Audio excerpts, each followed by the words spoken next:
मेरी माँ अक्सर मुझसे पूछती थी कि बताओ, जिस्म का अहम तरीन हिस्सा कौन सा है। मैं साल हर साल उसके मुख्तलिफ जवाब ये सोच कर देता रहा कि शायद अब के मैं सही जवाब तक पहुँच गया हूँ। जब मैं छोटा था तो मेरा ख्याल था कि आवाज़ हमारे लिए बहुत ज़रूरी है। लिहाजा मैंने कहा, अम्मी मेरे कान। उन्होंने कहा, नहीं, दुनिया में बहुत से लोग बहरे हैं, तुम मज़ीद सोचो, मैं तुमसे फिर पूछूंगी। बहुत से साल गुजरने के बाद उन्होंने फिर पूछा।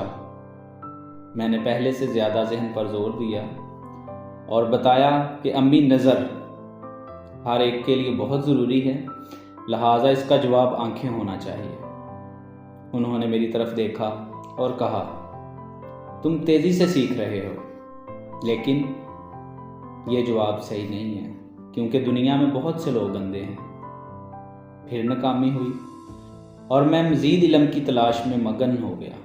और फिर बहुत से साल गुजरने के बाद मेरी माँ ने कुछ और दफ़ा यही सवाल दोहराया और हमेशा की तरह उनका जवाब यही था कि नहीं, लेकिन तुम दिन ब दिन होशियार होते जा रहे हो। फिर एक साल मेरे दादा वफ़ात पा गए।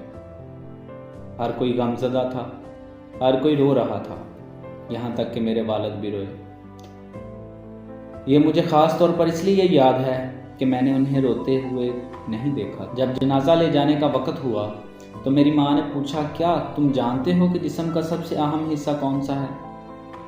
मुझे बहुत तअज्जुब हुआ कि इस मौका पर यह सवाल। मैं तो हमेशा यही समझता था कि ये मेरे और मेरी माँ के दरमियान एक खेल है।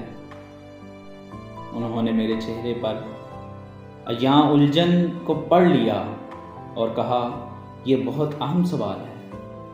ये ज़ाहिर करता है कि तुम अपनी ज़िंदगी में खोए हुए हो। हर वो जवाब जो तुमने मुझे दिया वो गलत था, और इसकी वजह भी मैंने तुम्हें बताई कि क्यों। लेकिन आज वो दिन है जब तुम्हें ये अहम सबक सीखना है। उन्होंने एक नज़र मुझे देखा और मैंने आंसुओं से भरी उनकी आंखें देखी। उन्होंने कहा, बेटा, जिस्म का अहम तरीन हिस्सा कंधे हैं। मैंने पूछा, क्या? इसकी वजह यह है कि उन्होंने मेरे सर को उठा रखा है। उन्होंने कहा, नहीं, इसकी वजह यह है कि जब आपका कोई प्यारा किसी तकलीफ में हो, किसी तकलीफ में रो रहा हो, तड़प रहा हो, तो ये उसके सर को सहारा दे सकते हैं। हर किसी को ज़िंदगी में कभी ना कभी इन कंधों के सहारे की ज़रूरत पड़ती है।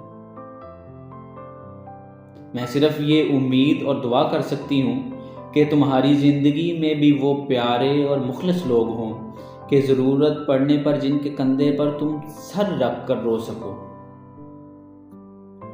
आज सोचता हूँ कि जिस्म का ये अहम तरीन हिस्सा, जो दूसरों के दुख दर्द का साथी और हमदर्द है, कभी किसी इंसान की तरह खुद गर्ज साबित ना हो।